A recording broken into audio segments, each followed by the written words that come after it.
Familie, ek nooi je hartelijk uit om bij mij aan te sluiten voor een Bijbelstudie. Zoals je kan zien, die titel is Die Laatste Boodschap. En dit komt uit Openbaring, hoofdstuk 14, vanaf vers 6 tot bij vers 12. Nou, u mag dan vragen, hoe komt dan die laatste boodschap? Die reden daarvoor is, want bij vers 14 komt die Heer Jesus Christus op die wolken van die hemel. Zoals je kan zien hier, in hierdie prentjie is die aarde met 3 engele wat lyk asof hulle vlieg rondom die wêreld en hulle het elkeen 'n boodskap om te verkondig. Dit word verkry in Openbaring 14 vers 6 tot by vers 12. Hierdie Bybelstudie sal ons voorstel aan hierdie boodskap.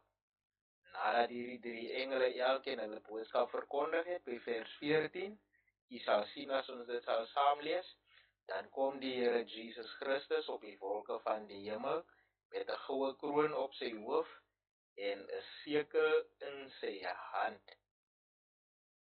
In ander woorde, ons kan sien dat hierdie is die boodskap wat verkondig word voordat Jesus kom. Nou familie, daar is 2 weergawe van eindtyd gebeure. En die grootste verskille, dit wat ek nou met u deel in hierdie Bybelstudie is my opsomming. En ek vat die 2 grootste verskille wat nou vir my uitstaan. Ek vat dit nou saam as die 10 gebooie, as ook die geheime wegrapping. Die grootste verskille vir my kom in by die 10 gebooie. Die groter meerderheid van die Christene glo dat die 10 gebooie teen die kruis vasgenaal is en nie meer ter sprake is en relevant is in die tyd waarin ons lewe nie, omdat ons deur die Heilige Gees gelei word en dat ons vry is van die wet. Maar die 10 gebooie, as ons kyk na hierdie boodskap wat die engele bring, dan sal ons sien die 10 gebooie van die Here is deel van hierdie boodskap. En as ons van die begin af van hierdie Bybelstudie sal ons sien, dat dit maak geen plek vir die geheime wegraping nie. Dit is waarom dit deel is van hierdie 2 grootste verskille wat daar is. Hierdie is 'n lewe of dood boodskap, en omdat die lewe en dood daarvan afhang, is dit nie onredelik om te verwag dat jy ten minste albei weergawe hoor nie. Meeste van ons ken die een weergawe waarin ons glo, alhoewel ons sommige mense dit kan regtig verduidelik wat die rede is hoe hulle gekom het tot by die oortuiging en die spesifieke konsepte nie. Maar dit is 'n redelike verwagting ten minste dat jy albei weergawe hoor. Hoekom? Want lewe en dood hang dan daarvan af. En as ons na hierdie boodskap kyk, dan sal ons sien, juis omdat dit die laaste boodskap is en 'n boodskap wat verkondig word voor Jesus kom, is dit 'n wêreldwye boodskap. In ander woorde, dit sluit die hele wêreld in. Vanaf die mees prominente, soos byvoorbeeld die president van Amerika, van die mees prominente persone in die wêreld, die wat in die hoogste posisies insit, tot die boemelaar op straat. Ek wil maar net vir u hierdeur probeer wys, dat selfs die persoon wat die wêreld nie van kennis dra nie, almal word by hierdie boodskap, is 'n wêreldwye boodskap en almal word hierby ingesluit. Al die Christene, maak nie saak of jy Katoliek is, Protestant, Pinkster, Adventis, Charismaties, selfs ander gelowe, moslims byvoorbeeld, Hindus, Boeddhiste, ateïste, tradisionaliste, of soos ek nou maar hier geskryf het, Judaïsme, Ek probeer maar net vir u wys omdat dit 'n wêreldwye boodskap is, word al wat 'n persoon is wat op hierdie aarde is hierby ingesluit. Niemand is uitgelaat nie, so dit is interessant as ons vorentoe gaan om te sal sien hoe hierdie dinge bymekaar kom. Al die leiers, wêreldleiers en ons geestelike leiers. Hierdie is nie die populêre sienswyse nie, maar dit sal nie skade doen om dit te hoor nie. Dit is my mening dat jy jou bed kan verkoop en dit verruil vir 'n Bybel.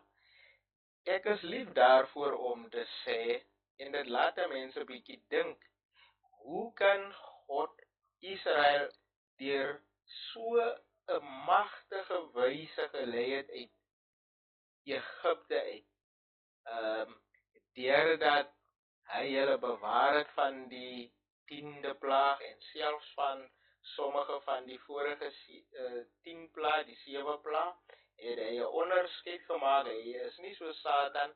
Satan hou van 'n vermenging, maar God maak graag 'n onderskeid. Hy maak 'n onderskeid tussen skape en bokke, en wanneer die bokke dan besluit maar ons wil ook nou skape word, omdat dit voordelig is om saam met die skape te loop, juis omdat hy hulle gebewaar het deur die 10de plaag en hy het hulle gelei deur sy reddende regterhand. Hoe kan God hulle so magtig gelei het? Deurdat hy hulle bewaar het. Hy het hulle gelei, wolkkolom deur die dag, vuurkolom deur die nag. Hy het vir hulle voorsien manna uit die hemel, water uit 'n rots. Hy het die see vir hulle oopgemaak en oor hulle vyande weer toegemaak. Hoe kan God hulle so magtig gelei het? Openbaring 12 sê vir ons dat ons is in 'n oorlog. Hoe kan hy hulle so magtig gelei het, en terwyl ons dan nou amper na die einde van die oorlog toe gaan, net om vir ons hier alleen te laat? Hy het ons nie alleen gelaat nie. Hy het juis vir ons hierdie boodskap gegee om ons voor te berei om te kan staan vir hierdie dae wat kom. Hy het hierdie boodskap voorberei en hierdie boodskap is in staat om ons voor te berei vir 'n moeilike tyd wat sal kom, soos Openbaring 13 sê. Satan het 'n dreigement vir ons, maar hierdie is 'n boodskap om vir ons te sê, ons moet kies vir wie vrees ons. Vrees ons vir Satan of vrees ons vir God? Want van God se kant af het hierdie engele ook vir ons 'n waarskuwing. Satan dreig ons dat ons sal nie kan koop of verkoop nie as ons nie die merk van die dier aanvaar nie, en hy dreig ook met vervolging en die dood. Maar ons het nie nodig om bang te wees nie. Hierdie is 'n boodskap om vir ons te sê, ons is nie nodig om bang te wees nie. Ons vrees God en ons gee hom heerlikheid, en ons sit ons voete op hierdie rots wat seker is en 'n ewige rots is en wat standvastig is, wat onbeweegbaar is, die Here Jesus Christus. So dit is die boodskap wat die Here vir ons gegee het om ons voor te berei vir 'n moeilike tyd. Ons sal kan staan deur hierdie tyd, want ons staan op die rots wat Christus is, en dus kan jy alreeds sien dat hierdie boodskap nie 'n boodskap is wat vir ons sê ons sal weggeraap word nie, ons sal nie die tyd van benoudheid sien nie. Nee, hierdie boodskap sê vir ons dat as ons op die rots wat Christus is staan, dan sal ons deur hierdie tyd van benoudheid gaan. Want ons weet die dood is nie die ergste wat saam met 'n kind van die Here kan gebeur nie. Ons vrees nie die dood nie, die dood is nie die ergste wat met 'n kind van die Here kan gebeur nie. Ons sal sien na die waarskuwing wat die derde engel inhou. Soos wat ek vir u kan sê, ons is verseker in 'n oorlog. Hy het vir ons hierdie boodskap gegee, ons hoef nie te vrees vir benoudheid nie, ons sal nie weggeraap word nie, ons sal staan deur benoudheid, want die oorlog word geoorkom Openbaring 12 sê, deur die bloed van die lam, deur die woord van hulle se getuienis, en hulle het hulle se lewe tot die dood toe nie liefgehad nie. Geen wegraping nie. Jy moet jou lewe tot die dood toe nie lief hê nie, want die Here verlang dat ons alles na die altaar toe moet bring. Daarom sê het, soos ek hier sê, dit is my mening dat jy jou bed kan verkoop, want hy het vir ons hierdie woord gegee in die Bybel en jy kan dit verruil vir 'n Bybel. My broer en koning Jesus, baie van hierdie verhale in die Ou Testament is so mooi, maar dit verg soms dat jy moet sit en net 'n bietjie jou verbeelding moet gebruik om vir jou sommige van hierdie dinge mooi voor te stel.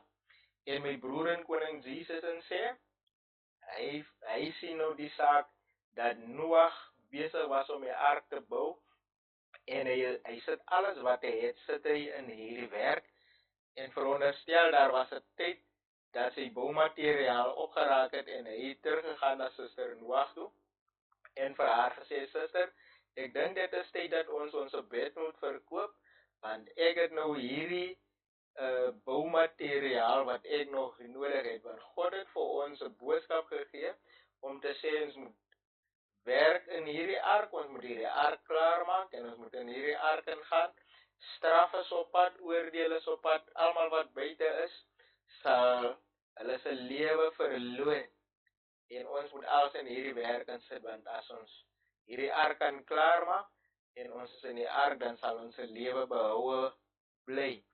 En dit is wat gebeur het, hulle lewe was behoue gewees, almal wat die waarde gesien het in die waarskuwing wat die Here gegee het, en wat in ooreenstemming met die waarskuwing, dat hulle dit in geloof ontvang het, en dat hulle in geloof hierdie werk gevoltooi het, wat die Here vir hulle gegee het. Net so het hy vir ons hierdie boodskap gegee, dat ons moet, dit is die moeite werd selfs, al moet jy jou bed verkoop, om 'n Bybel te koop, want as jy kyk na die dae van Noag, almal wat meer waarde gevind het, in die skatte van hierdie wêreld, of in die tydelike dinge, almal wat aan hulle se skatte vasgehou het, het saam met hulle se skatte op die water gedryf, toe die oordeel gekom het. So dit is die rede waarom ek sê, dit is my mening, dat jy kan jou bed verkoop, en dit verruil vir 'n Bybel. Familie, ek sê, ek weet nie alles nie, ek kom ook nie van 'n teologiese skool af nie, die bietjie wat ek hier voorreg het, wat vir my verstaanbaar is, dit is die idee om dit graag saam met u te deel, want ek het ook die voorreg gehad om dit so gratis te ontvang. Die hand van die Here is hierin, sy engele werk saam, soos ons al reeds kan sien. Daarom is dit 'n voorreg as hierdie woord en hierdie boodskap op ons pad kom. Ek wil u voorstel aan hierdie idee, dat kyk Daniël 12 vers 1 sê, onthou, hierdie is nie die volledige versie, ek het nou net hierdie laaste gedeelte van die vers uitgehaal, om vir u iets te wys. Hierdie laaste gedeelte sê, in die tyd sal jou volk gered word. Nou familie, een en elkeen van ons, wat die Here wag, ons wil tog gered word. Maar Daniël bring hier 'n konsep uit, dat ons redding het te maak met of jou naam geskrywe is in, soos jy kan sien, hier is 'n prentjie van 'n boek hierso, van Daniël 12 sê, in die tyd sal jou volk gered word, elkeen wat in die boek opgeskrywe staan. In ander woorde, hier is nou 'n konsep wat met ons redding te doen het, en wat te doen het met ons name, en of ons name opgeskryf is, hier in die boek in. Dan in Daniël 7 vers 10, sien Daniël in 'n visioen, hy noem dit as volg, hy sê, die gereg het gaan sit, en die boeke is geopen. So hierdie boeke wat hiervan gepraat word, jou redding is afhankelijk van of jou naam opgeskryf is hier in die boek. Nou Daniel, by Daniel 7 sien Daniel waar hierdie boeke oopgemaak word en hy noem dit so, hy sê die gereg. En as hy praat van die gereg wat Daniel in visioen insien, is 'n hofsaak wat begin. Dit word daar verkry in Daniel 7. Waar hy vir God die Vader sien, die oue van daar, en die trone word reggesit, geskuif in die troon van God die Vader, en dan as die trone reggeskuif word, dan sê hy, die geregheid gaan sit en die hofsaak begin. So, hierdie eerste engel, hy raak ook aan hierdie gereg en hierdie hofsaak wat begin, want die eerste engel, as hy sy boodskap verkondig, dan verwys die engel ook na hierdie gebeurtenis waar hy gereg gaan sit het, en die eerste engel sê, die uur van God se oordeel het gekom, en dan sê hy aanbid hom. Maar kom ek lees dit vir u van die begin af. Dit is hierdie eerste engel. En het 'n ander engel in die middel van die lig sien vlieg. Die engel word gesien vlieg in die middel van die lig. Dit beteken dit is 'n sentrale punt wat vir ons probeer wys dat hierdie is 'n belangrike gebeurtenis. Dit is 'n belangrike boodskap. In die middel beteken dit is sentraal. Dat in die middel, dit kan nie misgekyk word of daarsonder kan klaargekom word, ja, as ek dit so kan stel. En het 'n engel in die middel van die lig sien vlieg met 'n ewige evangelie om te verkondig. So, hierdie engel verkondig 'n ewige evangelie. In ander woorde, wat ek vir u nou bring, is wat die engel verkondig, en wat die engel verkondig is die evangelie. Maar dit word genoem die ewige evangelie. In ander woorde, alles wat ons hier vandaan verder vorentoe sal kry in hierdie boodskap, is niks nietsie. Die engel bring nie 'n nuwe evangelie nie. Dit is die ewige evangelie. En binne in die ewige evangelie is die Here Jesus Christus sentraal in die evangelie. Dit is soos die voorbeeld wat ek vir u kan gee in die tyd van Elia, toe die volk as gevolg van Agab en Isabel afvallig geword het. Het Elia gekom en Elia het nie iets niets gebring nie. Hy het nie 'n nuwe altaar opgekom rig nie. Die altaar wat afgebreek was en vergete was, dit het hy gekom herstel. So dit is wat hierdie engele deur hierdie boodskap aan die wêreld voorkom hou. Iets wat die wêreld vergeet het. En hulle bring ons terug en wys ons weer na ware aanbidding, want hierdie is 'n boodskap ten opsigte van ware of vals aanbidding.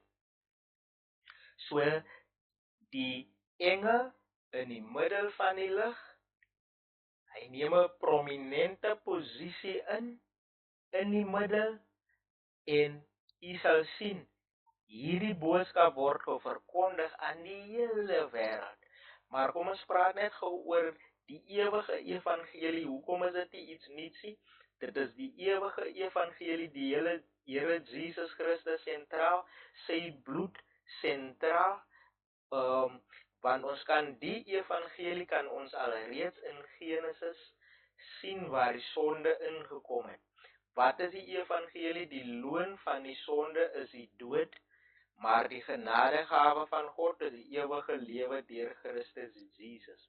Sonde het ingekom, en deur die sonde die dood, en so het die dood na alle mense toe versprei. Die loon van die sonde is die dood. En daarom sê die woord, maar die genadegawe van God is die ewige lewe deur Christus Jesus, wat vir ons die prys van die sonde betaal het, met sy lewe, met sy sondelose lewe. Want Die evangelie leer ons dat die lewe van die siel is in die bloed en sonder die vloei van bloed is daar nie vergifnis van sonde nie. So die bloed moes gevloei het.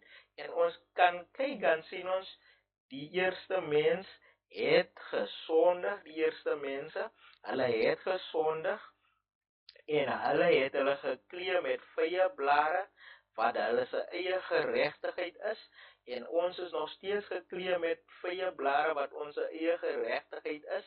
En wat is ons eie geregtigheid? Ons lyk mooi, ons is soos die ryk jong man wat na Jesus gekom het en gevra het, wat moet ek doen om die ewige lewe te beerwe? En die Here het vir hom gesê, onderhou die gebooie, en hy het gesê, ek onderhou al wat 'n gebod is, ek lyk alreeds mooi, soos 'n boom wat vrugte dra, vol blare, soos 'n boom wat die belofte inhou dat daar vrugte is, want ons lyk net so mooi in ons eie geregtigheid. Ons behoort mos aan al hierdie kerke.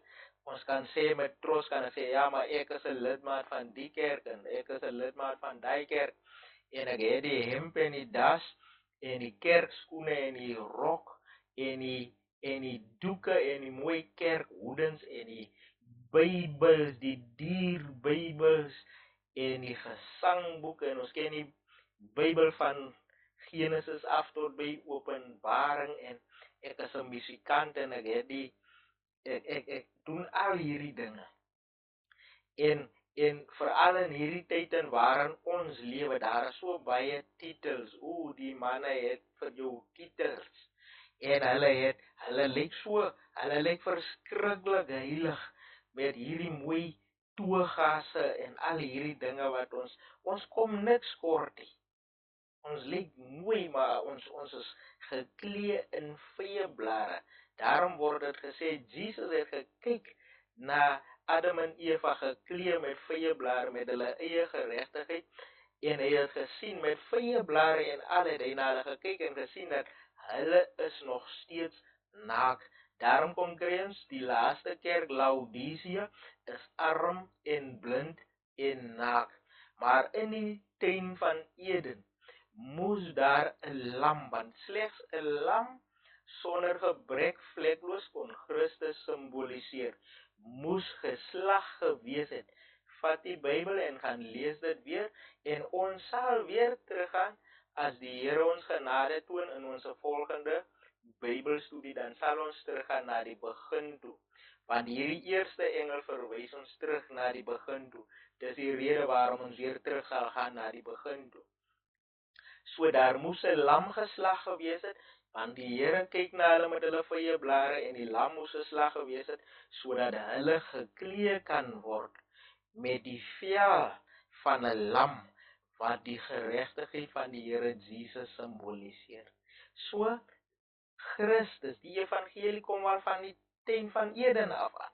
Is nie 'n nuwe evangelie nie.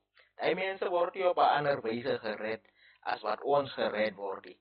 Geloof in die werk wat die Here Jesus Christus deur sy bloed kom doen. In ander woorde, want die 10 gebooie is deel van hierdie boodskap, maar dit is nie 'n boodskap wat verkondig redding uit werke uit.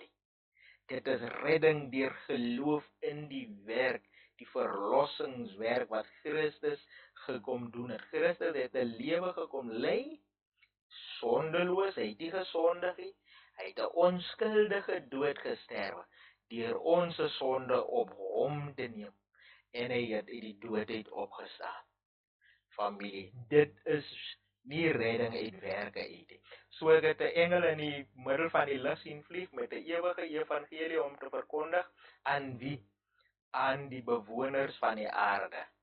Ek weet nog nie, as jy nog glo in die wegraping nie, dan is die mense seker klaar weggeraap. Dit is waarom ek sê die wegrapings se storie maak nie vir my sin nie, want dan beteken dit Openbaring 12, 13, 14, 15, 16, 17, 18. Hoekom het die Here al hierdie goede gegee, en vir wie het hy dit gegee? As ons hier sal wees, as ons weggeraap is. Maar nietemin, die ewige evangelie om te verkondig aan die bewoners van die aarde. Dit beteken as jy 'n bewoner is van die aarde, hierdie evangelie kom nou ook na jou toe. En aan alle nasies en alle stamme en alle tale en volke, so niemand is hierby uitgesluit nie. En hierdie engel het met 'n groot stem gesê: "Vrees God en gee hom heerlikheid, want die uur van sy oordeel het gekom, want die gereg het gegaan sit en die boeke is oopgemaak, die hofsaak het begin en almal wat se name opgeskryf is in die tyd sal jou volk gered word, elkeen wat se naam opgeskryf is." So hy sê, van die uur van sy oordeel het gekom en aanbid hom wat die hemel en die aarde, en hy verwys ons na die enigste skepper van die hemel en die aarde. Die enigste lewendige God. Hy sê daar is nie 'n ander God wat die hemel en aarde geskape het nie. Hy het dit geskape. Aanbid hom, en daarom, omdat hy die enigste ware God is en aan ons word na hom toe verwys om hom te aanbid. In ander woorde, ons word verwys na ware aanbidding van die enigste lewendige God. So hier kan jy sien in die eerste Engelse boodskap steeds hierdie konsep van die oordeel en van die boeke. Nog 'n paar verse. Openbaring 13 vers 8 sê: al die bewoners van die aarde sal hom aanbid. So hierdie is ook deel van hierdie wêreldwye boodskap. Of jy sal die ware God aanbid, of jy sal die dier aanbid. En deur die dier sal jy vir Satan aanbid, as jy verder sal gaan in Openbaring 13. Al die bewoners, soos dit nie op hierdie wyse is nie, dan val jy onder hierdie ander bewoners. Al die bewoners van die aarde sal hom aanbid, en dit is almal wie se name nie van die grondlegging van die wêreld af in die boek van die lewe van die lam wat geslag is geskrywe is. En as ons nog verder weer kyk in Openbaring 13, is daar 'n ander vers, want daar is twee diere, een wat uit die aarde en een wat uit die see uit opkom. En die een wat uit die see uit opkom, die woord sê ook daar, in onze volgende Bybelstudies erin sal ons dit weer lees. Daar word gesê dat al die bewoners van die aarde, hulle gaan verwonderd agter hierdie dier aan, maar hulle het eintlik die draak aanbid. Maar dit sluit maar net aan by hierdie een vers. Openbaring 20 sê: ek het die dode klein en groot voor God sien staan, en die boeke is geopen, en 'n ander boek, die boek van die lewe, is geopen, en die dode is geoordeel na wat in die boeke geskryf is. Steeds hierdie selfde konsep. Vers 15 sê: as dit bevind is dat iemand nie opgeskryf was in die boek van die lewe nie, is hy in die poel van vuur gewerp. Familie, as inleiding nou vir hierdie boodskap in Openbaring 14, wat ons titel is die laaste boodskap, wil ek saam met ons net vluggies die gelykenis van die saaiër deurgaan om vir ons te help om net die fondasie te skep. So ons ken die gelykenis van die saaiër, en diegene wat dit nie ken nie, ek gaan dit net vluggies aan u voorstel. Die Here Jesus Christus, baie intelligent, die manier hoe die Here altyd vir ons hemelse onbekendbare konsepte en idees op 'n eenvoudige manier aan ons bekend maak. En hy verduidelik dat daar was 'n saaiër, ek wil amper sê die goeie saaiër, soos die goeie herder. Ons kan hom noem die goeie saaiër, want hy saai goeie saad. So hy sê daar was 'n man gewees, 'n saaiër, hy het uitgegaan en hy het goeie saad gesaai, en terwyl die mense geslaap het, toe kom daar 'n vyand, en die vyand het onkruid gesaai. En as u dalk al ondervinding het soos ek, het ek in hartseer in toegekyk hoe die onkruid en die goeie saad opkom. En my hart het gebegeer om die onkruid uit te trek, maar as hulle so klein is, dan kan 'n mens mos nie onderskei nie. En so ek het ondervinding, die disippels vra toe vir hulle se meester: wil u hê ons moet die onkruid uittrek? Maar die meester het 'n behaag in die goeie saad. So ons kan al klaar sien, ons bevind ons met so baie elemente soms en met onkruid rondom ons, wat ons sou beter afgewees het met die onkruid in ons lewe, maar dat die onkruid maar hy moet uitgetrek word en hy trek hulle per ongeluk van die goeie saad. Dit wys oor hy ontferming wat hy het teenoor die goeie saad. So dan sê, los hulle tot die dag van die oes toe. In die dag van die oes, dan sal ek die maaiers uitstuur, en die maaiers sal die goeie saad en die onkruid van mekaar skei. Die goeie saad, die koring, vir my skuur en die onkruid om dit in bundels te bind, om vir die vuur te gaan. Dan verduidelik hy, die vyand is die duiwel, en die oes is die volëinding van die wêreld, en die maaiers wat ek sal uitstuur, dit is die engele in die laaste dae wat sal uitgaan, en die goeie saad en die onkruid van mekaar skei. So, hy wat die goeie saad saai, is die seun van die mens, dit is Jesus, en die saaier saai die woord. Nou, ek gaan nou vir ons weer terugvat, deur te sê dat daar is 'n oorsprong, die oorsprong van al wat 'n goeie saad is, kom uit die hart van God die Vader uit. Al wat uit hom uitgaan, is net goeie intensies, is net die waarheid, en is net voordele, of tot ons voordeel, of voordelig vir ons, dit hou net seëninge en lewe in. Dit is die goeie saad van lewe wat uit die hart van die Vader uitkom. En net so die onkruid kom uit die hart van Satan uit. Dit is waar die onkruid begin het. Daar was 'n begin gewees. So die saaier saai die woord, die saailand is die wêreld, so saad val mos op die grond, en hierdie grond simboliseer die toestand van ons hart. So ek sal nou net volgende sal ek vir u wys. Ons het een van 4 tipe, een van die 4 tipe harte, dit wys ons ontvanklikheid ten opsigte van die woord van die Here.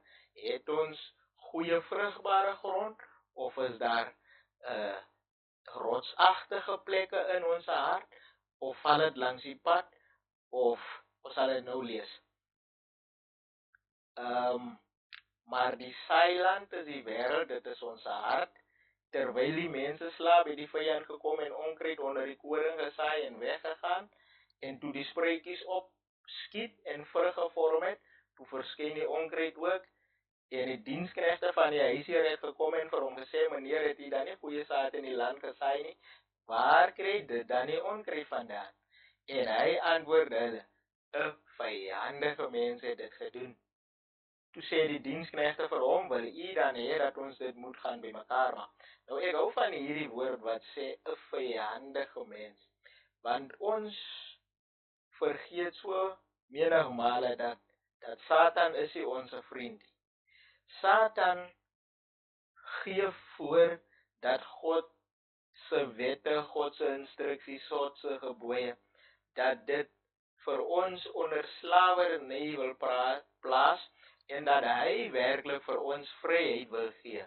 Maar eintlik is hy 'n vyandige mens, want as ons kan met uit ons eie vrye wil uit kan ons gaan, en ons kan gaan doen net wat ons wil, en ons kan gaan sondig, maar voordat ons oë uitvee, dan kom kry ons is soos 'n mot wat op 'n spinnerak vashit. Want dit is hoe ver sy vryheid vir ons kan vat. Jy is vry om te gaan en te gaan hoer en te remoer en te sondig en te doen net met die vryheid wat jy wil doen.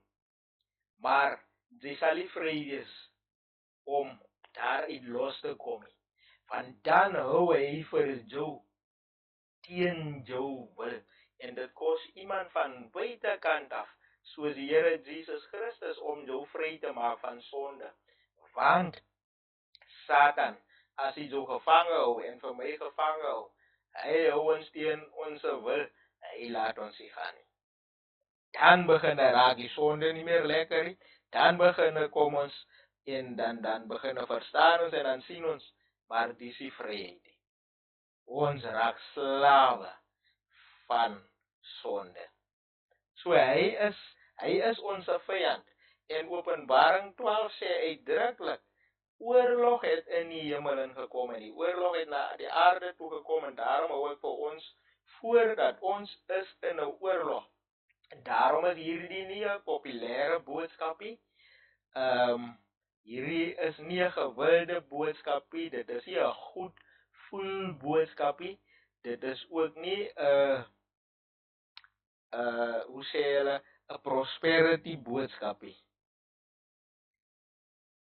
Hierdie is nie 'n boodskap wat vir ons sê dat ons sal weggeraap word, dat sal nooit ons sal nie 'n benoudheid ervaar nie. Nee, daar is 'n oorlog. Die Here het 'n probleem. Ons kan kyk in Esegiel hoofstuk 13.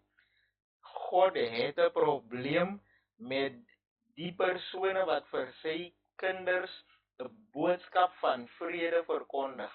Wat sê vrede, vrede en daar is nie vrede nie. Hoe kan ons sê vrede en daar is nie vrede nie? Terwyl ons 'n vyand het wat rondloop soos 'n brullende leeu om te kyk vir wie hy kan verslind. Hoe kan ons sê ons gaan weggeraap word, ons sal nie benoudheid sien nie, terwyl die Here Jesus in Johannes 16 sê, ons moet onthou dat 'n leerling nie groter is as sy leermeester nie. En dit wat hulle aan hom gedoen het, hoekom sal hulle dit nie aan ons ook wil doen nie? Nee, dit is nie 'n goedvoel boodskapie, maar hierdie is 'n boodskap om vir ons te sê dat hierdie oorlog word oorwin. Dit word oorwin deur die bloed van die lam, weer eens sentraal. Die bloed van die lam, die woord van hulle se getuienis en hulle het hulle se lewe tot die dood toe nie liefgehad nie. Hy antwoord nee, dat julle nie miskien as julle die onkruid bymekaar maak, die koring daarmee saam uittrek, laat albei saam groei tot die oes toe. En in die oestyd sal ek vir die maaier sê, maak die onkruid bymekaar, maak eers die onkruid bymekaar en bind dit in bondels om dit te verbrand, maar bring die koring bymekaar in my skuur. Die vyand wat dit gesaai het is die duiwel. Die oes is die volëinding van die wêreld en die maaiers is die engele. So familie, hier kry ons nou hierdie konsepte wat ons nou te doen mee kry in die laaste boodskap. Dat albei groei saam tot die oes toe. In die tyd van die oes, dan sal die engele kom. Daar is die maaiers, is die engele. Die engele sal kom met 'n boodskap om ons te waarsku dat die oordeel kom. En hierdie is die oordeel dat die vuur kom. Die vuur kom. So hulle kom met 'n boodskap van waarskuwing ten opsigte van die oordeel wat op pad is en hulle is besig met hierdie boodskap om hierdie twee groepe van mekaar te skei. In die volëinding van die wêreld, in die laaste dae sal die Here 'n boodskap stuur deur die engele. So, ek wil nou aan u net voorhou. Ek het al reeds gesê, daar was 'n begin vir die goeie saad en as 'n begin vir die onkruid in die hart van God die Vader, die begin van die goeie saad en in die hart van Satan die begin van die onkruid. Ek wil eintlik sê daar is 'n begin en 'n einde, want ons lewe nou in die tyd van die einde, maar as jy eintlik mooier en dieper in die ding kyk, sal ons sien dat die goeie saad het nie 'n begin en 'n einde nie. Dit sal so lank as wat God daar is en was en nog sal wees, sal dit bestaan. Maar die onkruid het 'n begin in Satan se hart en die onkruid sal 'n einde hê. So ons lewe in die tyd waarin hierdie onkruid op hierdie aarde tot 'n einde sal kom. Dit het in Satan se hart te begin gehad, maar ons kan ook sien dat in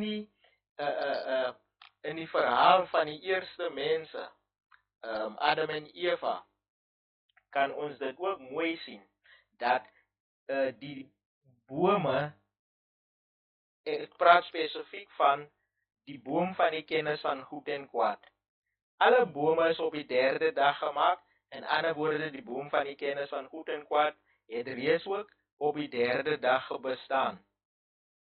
Dit is waarom ek hier sê, kwaad het reeds bestaan toe die mens op die toneel kom. Die mens is op die 6de dag gemaak, toe God sê, laat ons mense maak na ons beeld, na ons gelykenis, man en vrou. So, op die 3de dag reeds het die bome bestaan, selfs ook die boom van die kennis van goed en kwaad. So, kwaad het al reeds bestaan voor die mens op die toneel kom. En wat so mooi is deur hierdie konsep, hoe God nog verder gaan om ons te leer, is dat daar is 'n beginsel. In die bome het hy vrugte gegee waarin hulle saad is, volgens hulle soorte. Hierdie is 'n beginsel.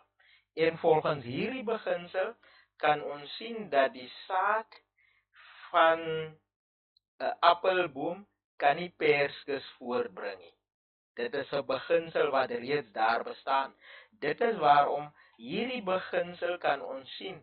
Die beginsel was klaar neergelê dat saad dra vrugte volgens hulle soort. Die mens is gemaak en God het die mens gemaak omdat hy goeie saad het in hom. Goeie intensies het hy die mens gemaak na sy beeld, na sy gelykenis, na sy karakter. Het hy die mens gemaak, sodat die goeie saad, die goeie karakter van God, die waarheid wat in God in is, dat dit kan vrugte bring volgens hulle soort, in ander woorde, dat die mens die karakter van God het, as ek dit so kan stel. Maar, ja, dit is die begin wat ons kan sien, tydens die eerste mens op aarde. Soos ek sê, die begin is nie hierdie, maar reeds in die hart van God en Satan. Maar ons sien dit ook hierso, God het gesê, en ten opsigte van hierdie twee bome wil ek ook maar net noem dat God wil vir ons as mens, wil hy leer ten opsigte van gehoorsaamheid. Hy alleen het ewige lewe in homself en hy wil hierdie lewe met ons deel. En hierdie lewe wat hy vir ons gee uit liefde uit, soos ons weet dat liefde, as jy regtig waar omgee, liefde waarsku. Hoekom sal liefde dan nog nie waarsku nie? So, hy is die enigste een wat lewe het en dit kan gee. So, hoekom sal ons nie aan hom gehoorsaam wil wees nie? En hoekom sal ons wil luister na Satan wat self die lewe het, wat self ook lewe kry en ontvang van God af? So, hy wil vir ons leer oor gehoorsaamheid en hy het hierdie twee bome daar gesit.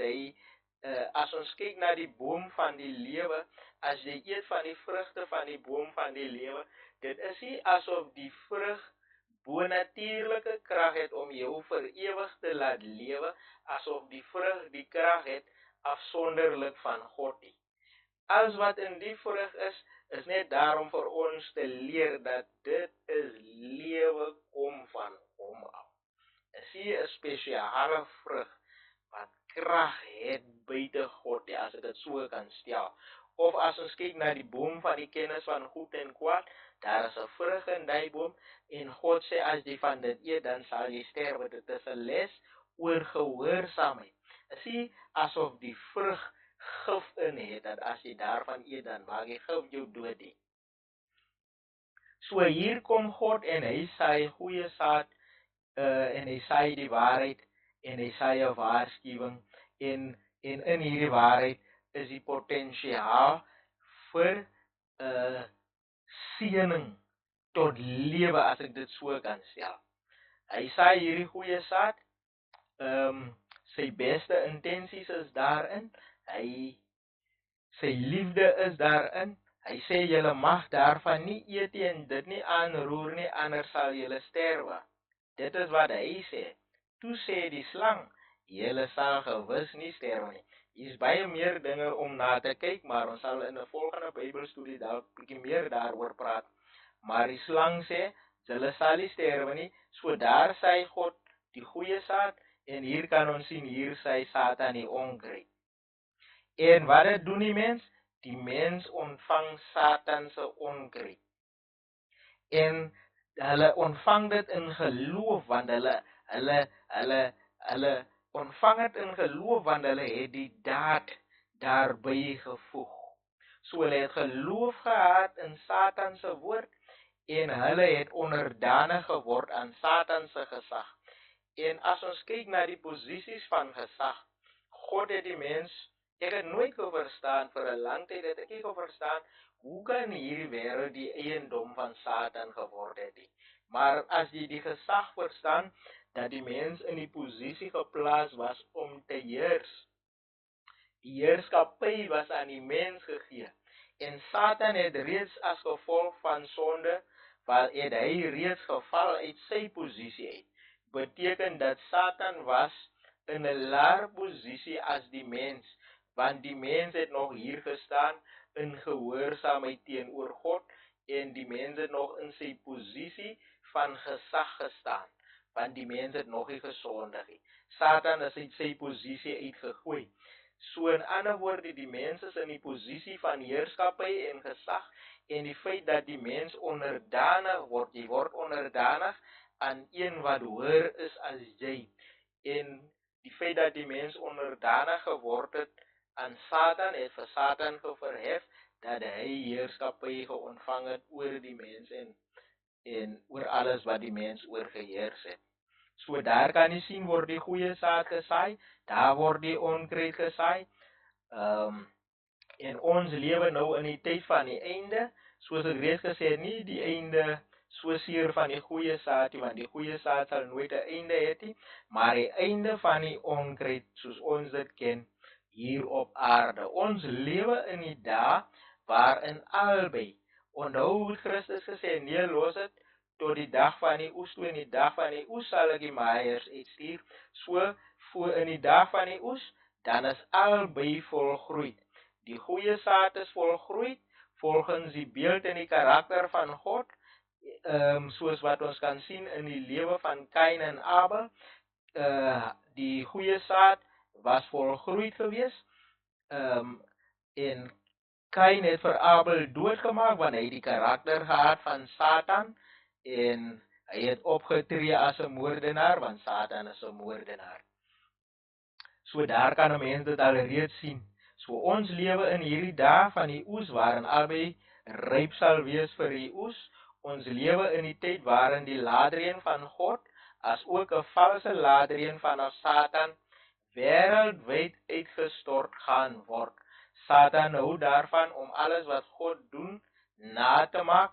Dit is waarom God sal die laadreën uitstuur om dit is die uitstorting van die Heilige Gees, soos wat ons sien in Handelinge 2, die vroeë reën. Hier gaan die laadreën gaan uitgestort word om die goeie saad tot volheid te ontwikkel, tot die volle karakter van die Here Jesus Christus te ontwikkel.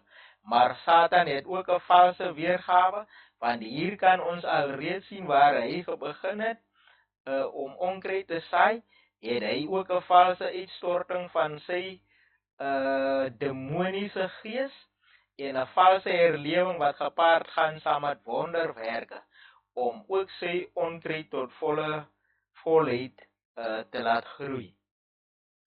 So dit is die tyd waarin ons lewe. Hier is ek sal net deurlees, ek sal nog nie baie verduidelik nie, maar hier is die grond wat ek van gepraat het, die goeie grond. Wanneer jy die woord van die Here hoor en dit aanneem, dan sal jy vrugte dra. Hier is die toestand van die hart. As jy 'n ontvanklike hart het, en as jy dit in geloof ontvang, dan sal jy 30voudig, 60 en 100voudig vrug dra. Of die saad, hierdie woord wat nou uitgaan, val nie in jou hart soos 'n goeie grond, want jou hart is nie ontvanklik, en jy luister dit, maar jy ontvang dit nie in geloof nie, want die pad na jou hart is al daar te veel verkeer al daaroor gebeweeg, en dit is vasgetrap met onkruid wat jy al geontvang het, ook van Satan af, sodat jy dit, sodra dit hoor, dan kom Satan, en het neem dadelik die saad weg, soos sy demone kom, so in die vorm van voëls van die hemel en het die saad opgeëet.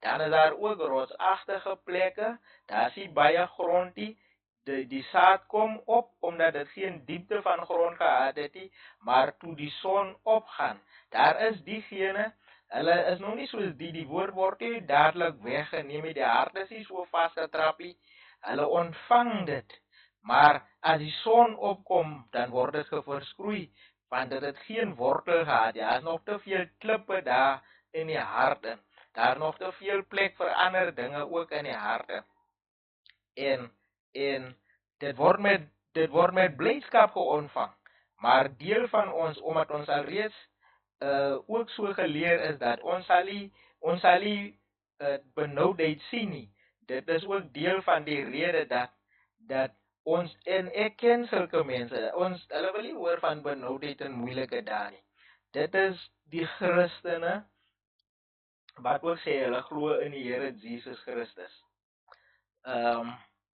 so dit is rotsagtige plekke, ontvang het met blydskap, maar hulle het geen wortel in hulle selfie, en hulle is maar net vir 'n tyd, hulle is eintlik maar net daar vir die lekker tyd en vir die vrolike tyd, wanneer dit goed gaan saam met koning Jesus, maar hulle soek nie verdrukking nie, want as verdrukking of vervolging kom, terwille van die woord, dan struikel hulle, en hulle het geen vogtigheid gehad nie. Dan is daar saad wat val tussen dorings, die dorings het opgekom en dit verstik, en dit het geen vrug opgelewer nie. So, baie van ons het hierdie dorings, die woord van die Here vat plek, maar ons is nog nie soos die ryk man nie. Hy sê vir die Here, ek lyk mooi, ek onderhou al die gebooie, ek lyk soos 'n boom wat vrug dra, soos ek nog gesê het, ons het te kort aan niks.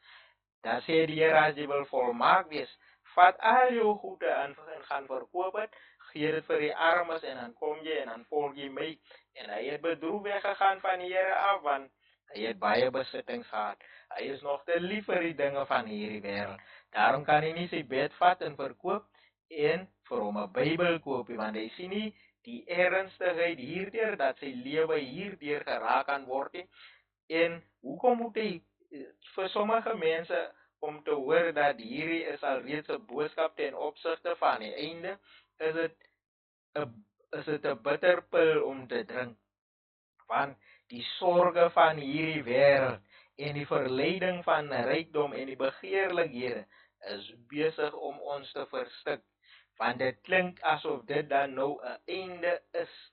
Familie, hierdie is nie 'n boodskap oor 'n einde nie, hierdie is 'n boodskap oor 'n nuwe begin, 'n einde, ja, 'n einde vir onkruid, 'n einde vir sonde, 'n einde vir versoeking, 'n einde vir Satan, 'n einde vir trane, 'n einde vir hartseer, 'n einde vir moord, 'n einde vir verkrachtings, 'n einde vir al hierdie rugstekery en seer dinge wat op hierdie planeet gebeur. 'n nuwe begin, 'n ewige lewe, 'n nuwe verheerlikte liggaam. Geen hartseer, geen trane, geen verdriet. Onze geliefdes wat al gesterwe het in die Here Jesus Christus, om weer saam met hulle verenig te wees, om saam met Christus te wees, om saam met al hierdie karakters in die Bybel en wat ons van lees, om saam met hulle te kan wees. 'n nuwe lewe, 'n nuwe wêreld, 'n nuwe hemel, 'n nuwe aarde. Is dit nie iets om na uit te sien nie? Die sorge van hierdie lewe sal soos dorings sal vir ons verstik, en ons sal geen vrugte oplewer nie. Satan sal ons daardeur gevange hou. Net soos die onkruid bymekaar gemaak en met vuur verbrand word, daar kan jy weer hierdie konsep sien. So sal dit wees in die volëinding van die wêreld. Daar kan jy sien oordeel sal kom. Voor die volëinding van die wêreld, oordeel sal kom. Dan sal die seun van die mens sy engele uitstuur. En hierdie engele kom met 'n boodskap ten opsigte van 'n waarskuwing oor die oordeel en van die volëinding van die wêreld, 'n boodskap wat ons harte voorberei en wat vir ons sal skei, wat die wêreld in twee sal deel, wat die wêreld die koring en die onkruid sal skei van mekaar. So die engele word uitgestuur en hulle maak by mekaar en dit is wat ons kry in hierdie laaste boodskap. Ek het 'n ander engel in die middel van die lug sien vlieg met 'n ewige evangelie om te verkondig aan die bewoners van die aarde, aan alle nasies en stamme en tale en volke. En hy het met 'n groot stem gesê: "Vrees God en gee hom heerlikheid, want die uur van sy oordeel het gekom en aanbid hom." Dit is 'n boodskap oor aanbidding. Dit is hierdie boodskap oor die merk van die dier. Voordat jy wil vra wat die merk is en tot die slotsom wil kom, soos wat die meeste mense sê, dit is 'n chip wat onder jou vel gesit word. Nee my mense, voordat ons wil kom by die merk, moet ons eers vra, wie is die dier? Wie is die dier? Want as ons in hierdie boodskap verder gaan, dan sal ons sien die hele waarskuwing ten opsigte van die merk van die dier is 'n boodskap oor aanbidding.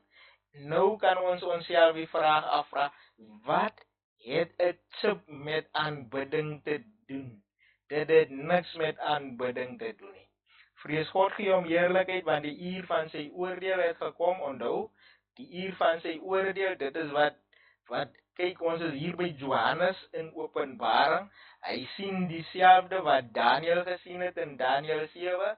Die gereg het gegaan sit, die trone is reg geskuif, die gereg het gegaan sit en die oordeel het begin. Van Daniel 12 het gesê, vers 1 het gesê, in die tyd sal jou volk gered word, almal wat se name in die boeke opgeskrewe staan. Van Daniel 7 het gesê, die gereg het gegaan sit en die boeke is oopgemaak. So dit is 'n boodskap oor aanbidding. En dan kom daar die eerste engel, dan kom die volgende engel. Ek het 'n ander engel het gevolg en gesê, geval het Babylon, die groot stad, omdat sy al die nasies laat drink het van die wyn van die grimmigheid van haar hoerery. Daar is 'n stad, die stad se naam is Babylon. In volgende Bybelstudie sal ons kyk na Babylon. Ons sal teruggaan so ver as Daniel 5, waar letterlike Babylon op 'n einde gekom het, ook waar Belsasar wyn gehad het en hulle dronk geraak het van die wyn, dat hulle nie kon geonderskei het tussen reg en verkeerd nie, hulle kon nie geonderskei het tussen heilig en onheilig nie. Dit is die wyn wat in Babylon verkry word. Hierdie wyn is die slangtaal. Dit is die onkruid van Satan, wat vir ons dronk maak, wat die nasies dronk maak, wat die hele wêreld dronk maak. Is nie net sommige mense wat dronk is nie. Die nasies is dronk, die wêreld is dronk van die wyn van Babylon. Daarom gaan Babylon tot 'n val kom. So ons sal kyk na letterlike Babylon in Daniel 5 en ons sal verder teruggaan na Genesis 10:9-10 daarso. Ons sal kyk na Nimrod, wat die stad van Babel begin het en wat ook die saad van die onkruid van Satan geontvang het en die karakter van Satan gehad het, want die Bybel sê Nimrod was 'n rebelleerder soos Satan.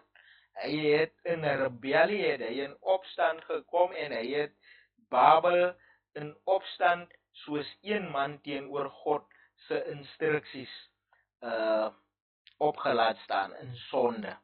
Dit is 'n saamstaan, 'n samesmelting, soos een man in sonde.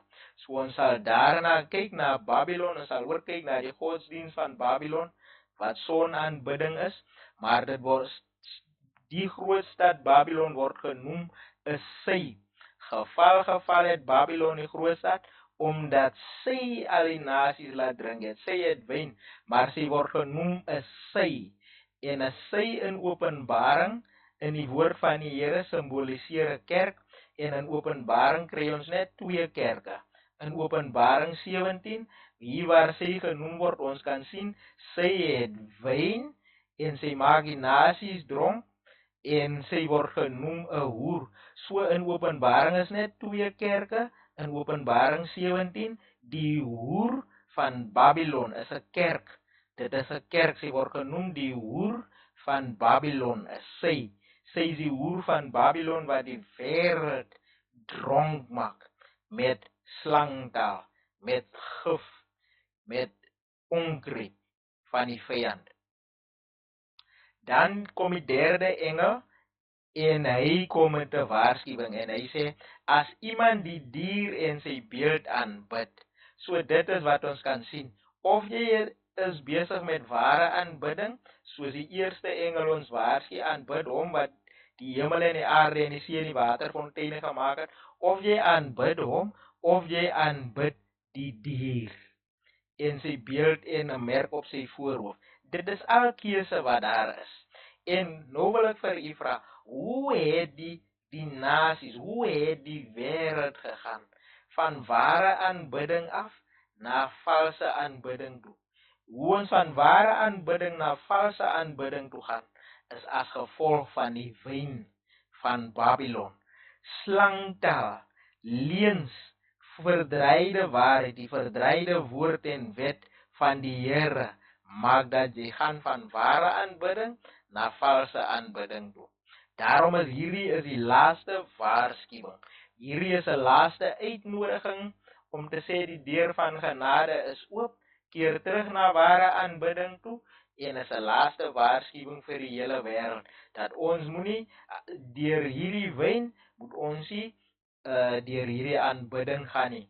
Want as iemand die dier en sy beeld en 'n merk op sy voorhoof of op sy hand ontvang, dan sal hy self ook drink van die wyn van die grimmigheid van God. So God het ook wyn en die wyn van hom is sy grimmigheid.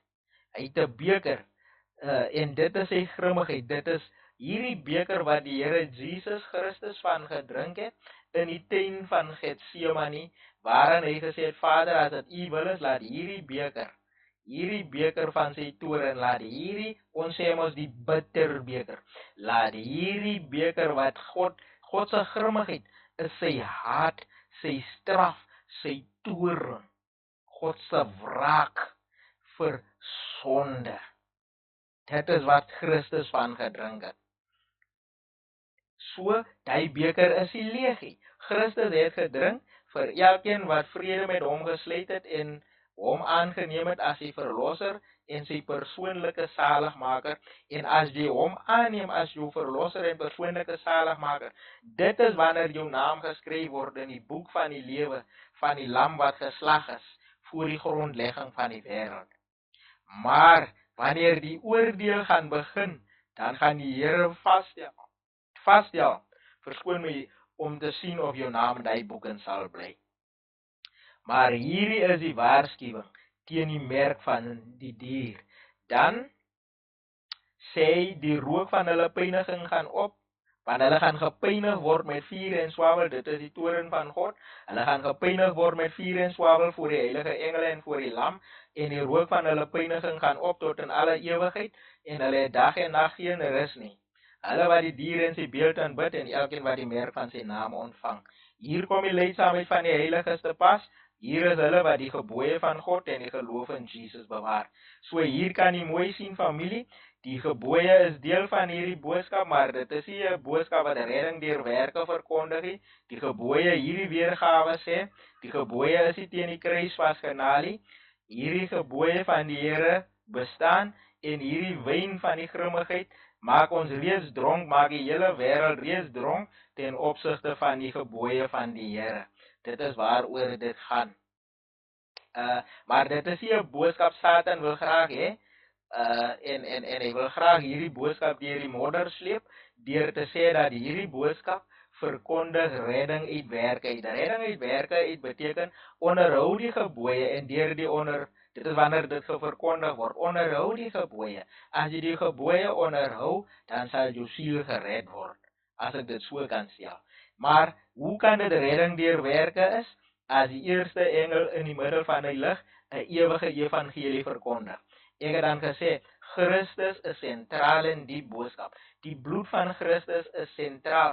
Dit is waarom dit gesê word in Openbaring 12 vers 10, die oorlog word geoorwin, eerstens deur die bloed van die lam en deur die woord van hulle se getuienis, en hulle het hulle se lewe tot die dood toe nie lief nie. So is 'n ewige evangelie, en ek het vir u gewys, die ewige evangelie in die tent van Eden kan ons dan al klaar gesien het. Die lewe van die siel is in die bloed, en sonder die vloei van bloed is daar nie vergifnis van sonde nie, want God die Vader het gekyk en gesien, hulle vye blare, deur die vye blare is hulle steeds naak en 'n lam moes geslag gewees het. So dit is hier 'n evangelie van redding uit werke uit nie. So u kan sien daar's 1, 2, 3 engele wat 'n boodskap van waarsku ten opsigte van oordeel verkondig en wat die wêreld deel in 2. En dit is soortgelyk aan die waarskuwing wat deur die engele gebring was in die vernietiging van Sodom en Gomorra. Dit is waarom ek gesê het die Here het nie vir ons alleen gelaat nie. Is nie asof die Here vir Israel deur 'n magtige, sterke, reddende regterhand gelei het met tekens en wonders om vir ons hier aan die einde van die oorlog te bring en vir ons alleen te laat nie. Nee, die Here het ons nie alleen gelaat nie. In die tyd van Sodom en Gomorra het die Here 2 engele gestuur na Lot se huis toe en die boodskap was 'n boodskap van waarskuwing. Vir wie het jy nog hier? Die is die laaste kans van genade. Die deur van genade staan vir ons oop. Hierdie plek gaan afgebrand word met vuur en swavel. Dit is die tyd waarin ons lewe. Die plek gaan afgebrand word, maar hier het die 2 engele het gekom om vir ons te sê, maak klaar, soos die Here Jesus ook gesê het vir Judas, Judas, dit wat jy wil doen dit gou, want daar is nie meer tyd nie. So ons wat nog wil vashou aan die dinge van hierdie wêreld, ons moet dit gou doen, want daar is nie meer tyd nie. Die engele het gekom, soos hulle gekom het by Lot se huis om te sê, Lot, ons moet gaan, vir wie het jy nog hier? Waarsku die mense, sê vir die mense, ons moet gaan. En maak jou los van die dinge van hierdie wêreld af. Is tyd om jou los te maak van die dinge van hierdie wêreld af. Want toe hulle uitgaan, het Lot se vrou teruggekyk, want sy het nog 'n verbintenis gehad. Sy was nog geheg gewees aan haar familie en sy het nog 'n liefde gehad wat haar teruggetrek het dat sy in 'n soutpilaar verander het en steeds tot op vandag toe ook vir ons 'n waarskuwing is dat ons moet reageer op die engele wat gekom het om by ons aan te klop. Die boodskap wat Noag gebring het voor die vloed, hierdie boodskap wat die 3 engele het, is soortgelyk aan die waarskuwing. Daar is 'n vloed op pad, daar is oordeel op pad. Hier gaan nie weer water kom nie, maar hierdie aarde gaan gebrand word. Weereens met vuur gaan hy gekom reinig word. Die vuur is op pad, die laaste vers in Hebreërs 12 sê, ons God is 'n verterende vuur. Soos hy vir Moses gesê het, kom staan hier by die skeur in die rots, niemand kan my aanskou in my heerlikheid en bly lewe nie. Hy is op pad in sy alle heerlikheid. Wanneer Michael, is die eerste gedeelte by Daniël 12 wat ek gesê het, wat ek nie by hierdie gedeelte ingesluit het nie. Wanneer Michael opstaan, wanneer hierdie oordeel sy einde kry, familie, dan gaan die deur van genade vir ons toe. Noag het 'n waarskuwing gehad, 'n lewe of dood boodskap, jy moet besluit wat jy wil doen. Die diere het 2 vir 2 in die ark ingegaan, die mense het aangegaan lewe as normaal. Noag en sy gesin het ingeklim en die woord van die Here sê God het die deur toegemaak. So hierdie is 'n boodskap van genade om te sê die deur is nog oop vir ons, maar die deur van genade sal nie vir ons altyd oop wees nie. Maar nou is hy oop en elkeen van ons het 'n laaste kans, elkeen van ons het 'n laaste geleentheid. En die engele het gekom, is so mooi, die Here wil nie hy moet verloor gaan nie. Die engele het letterlik vir Lot aan sy hand gevat en vir Lot hulle gelei. Familie, die deur van genade is oop, maar toe Noag in die ark ingegaan het, die woord van die Here sê, God het self die deur toegemaak. En weet jy, toe God die deur toemaak, toe die wat binne is, toe hulle binne en hulle kan nie weer uitgaan nie, en die wat buite is buite, hulle kan nie weer ingaan nie. Die deur van genade het toegegaan, maar die lewe het nog aangegaan soos normaal. Die mense het geëet en gedrink en hulle het opgestaan om te speel en hulle het nog aangegaan en nog in die huwelike in uitgegee. En dit laat vir my dink dat ons sal ook nog aangaan met lewe as normaal, dan sal die deur van genade vir ons toegegaan het. En dan gaan ons nog aan met die kerk se bazaar en al hierdie lekker funksies en goedese wat die kerke het, dan gaan ons nog aan, dan is die deur van genade vir ons toe. Want, dink net mooi, die Here Jesus Christus, toe hy die eerste keer in die tempel instap, dink net mooi my familie, die woord het vlees geword en onder ons gekom woon. En deur hierdie woord was geaanskou genade en heerlikheid. Die woord het vlees geword. Wat 'n groter voorreg is daar as om die woord in vlees letterlik het hy gekom stap binne in die tempel in, om hom in lewende lewe by ons te hê. Die eerste keer toe hy in die tempel instap, toe jag hy die geldwisselaars uit en hy het gesê, "Julle maak die huis." Hy het gesê van die kerk van die dag, hy het gesê, "Is my Vader se huis." Hy het gesê, "Julle maak die huis van my Vader, maak julle 'n handelshuis." En die laaste dag toe hy uitstap, toe sê hy vir hulle, "Ek laat julle se huis aan julle woes na." Is reg, julle kan maar aangaan met die kerk. Julle kan maar aangaan met die wat ook al hierdie lekker dinge wat die kerk mee besig is. Maar ek vat my goed en ek loop, want julle het nie tyd vir my nie. As ek dit so kan sê. So, ons sal aangaan, as die deur van genade toe is, dan gaan ons aan lewe as normaal. En hulle het nie geweet die deur van genade is toe nie, totdat die reën eers begin kom het. Toe verstaan hulle, maar ons is verlore, die deur is toe. Daar's 'n soortgelyk aan die waarskuwing oor die vernietiging van Jerusalem. Daar was 'n waarskuwing in Matteus 24, sê die woord van die Here, ten opsigte van Jerusalem wat vernietig sal word. Daniël het geskryf oor die teken, en die teken word genoem die gruwel van verwoesting wat die Romeine is. Daar is vir hulle gesê, as jy lees wat Daniël geskryf het. Daniël het geskryf oor die teken, oor die gruwel van verwoesting. As jy lees wat Daniël geskryf het, en jy sien die teken, dit wat hy geskryf het, en dit wat besig is om te gebeur, as jy die teken sien wat hy van geskryf het, dan moet die wat lees, as jy lees, dan moet jy oplet. As jy sien die teken en die profesie stem ooreen, dan moet die wat lees oplet, dan moet jy weet, is tyd om te vlug. Jerusalem gaan vernietig word, is 'n lewe of dood boodskap. Ek moet besluit, vlug ek of bly ek? Die lewe en die dood sit albei in my hande, en ek moet kies. Maar, ons lees mos nie self nie. So as jy nie self lees nie, hoe sal jy weet wat is die teken? Al staan die teken hier voor jou deur, jy sal nie sien hier is die teken om te vlug nie, want jy lees nie. Want daar's 'n seëning daarop uitgespreek in Openbaring 1. Christus sentraal, daarom begin die boek van Openbaring begin deur te sê, die openbaring van Jesus Christus, wat God die Vader vir hom gegee het. Jesus sentraal in die boodskap, ewige evangelie. Daarom sien Johannes vir Jesus in die hemelse tempel by die goue kandelaar staan. En ons sal ook vorentoe ook kyk na die tempel, want die tempel is 'n uitbeelding of 'n openbaring van verskillende karaktertrekke of aspekte van die Here Jesus Christus homself.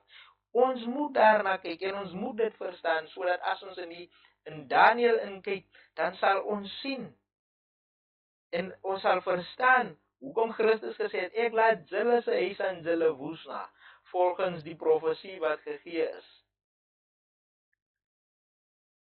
Want as ons dit nie verstaan nie, dan moet ons net ook glo dat die derde tempel moet vernietig word. Nie vernietig, moet herstel word. Die derde tempel moet herbou word. Want dit word gesê dat volgens 2 Tessalonisense 2, die tempel moet herstel word, sodat die antichrist in die tempel in kan staan. Maar omdat ons mos glo in die geheime wegraping het, hierdie hele dinge wat ons so ver gesê het niks ter sprake op ons nie, want ons sal nie benoudheid sien nie. Maar as ons deur Daniël verder gaan, dan sal ons sien dat hierdie antichrist word geïdentifiseer, hierdie dier wat ons praat van die merk van die dier, by Daniël 7 vers 25, die dier is dieselfde as die eerste dier wat in Openbaring 13 verskyn, en die karaktertrekke is presies dieselfde persoon wat genoem word die mens van sonde in 2 Tessalonisense 2 hoofstuk 2. So vir my familie, dit is dieselfde, ons wil nie lees nie, want daar is Christus sentraal in Openbaring, daarom word dit gesê by vers 3, hoofstuk 1 vers 3 sê, salig, salig beteken geseënd, salig is diegene wat die woorde van hierdie profesie lees, die wat dit hoor, en die wat bewaar wat daarin geskrewe staan. Daar is 'n seëning daarop uitgespreek, Satan wil nie hê jy moet dit hoor nie, net so ook wil hy nie hê jy moet dit lees nie. En as jy dit gehoor het, en as jy dit gelees het, en as jy dit verstaan, dan wil hy ook hê, jy moet jou lewe daarvolgens aanpas. Want die seëning berus daarop, my familie.